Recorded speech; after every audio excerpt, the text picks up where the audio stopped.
The following is a channeled automatic writing session by Liam Bodie. I am Vlahol of Arcturian consciousness, and I am here to give you a guidepost to follow during what you call political turmoil and the elections that seem to be on the minds of many as it relates to United States elections and the souls who are running for the office of the presidency. One first should look into the identity of the story of oneself, to first uncover the first layer of uneasiness. Elections like this bring to you as an individual first, and then as the overall consciousness of all humans. When there is the duality of an opponent of any kind, whether it be a football team or a politician, the illusion is that the other team is the bad team, and whatever team you identify with is now the good team. On the football side, and yes, I'm including all types of football for the wider audience, is that there is a disappointment in losing and a triumph in winning. The same two teams can play a few weeks later, and the other team wins, and the first team who won loses, and the feeling is still the same.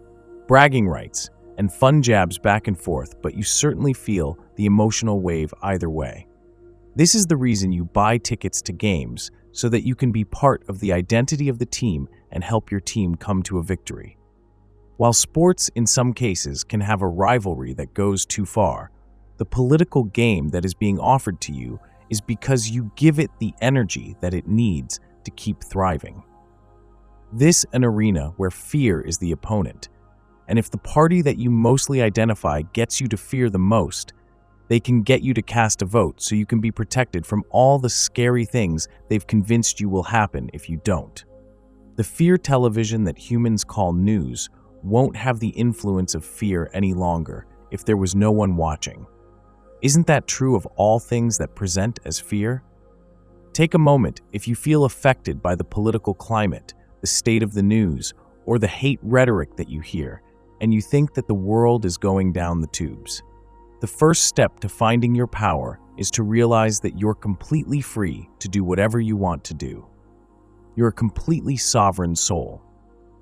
After finding that space within you, do the things that give you joy in a safe and constructive way, and bring yourself to a place where you can be still for a moment in your mind.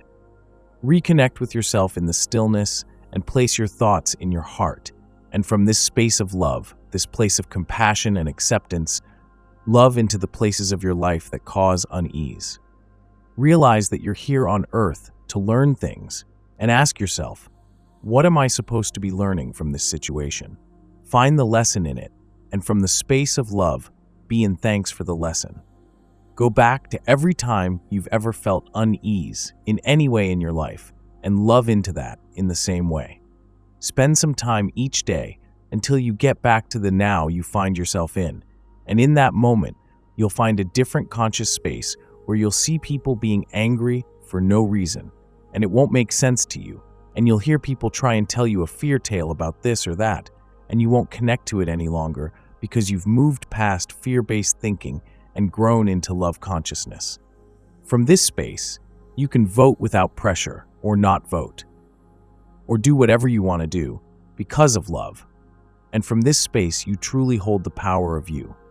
In reality, someone will win and someone will lose this election. The side who wins will feel good for a little while before they get on with their lives, and the side who loses will feel like the world will end for a little while until they get on with their lives. So from the place of love is where I am, that I give you this message and offer you this divine guidance and wisdom to do the same.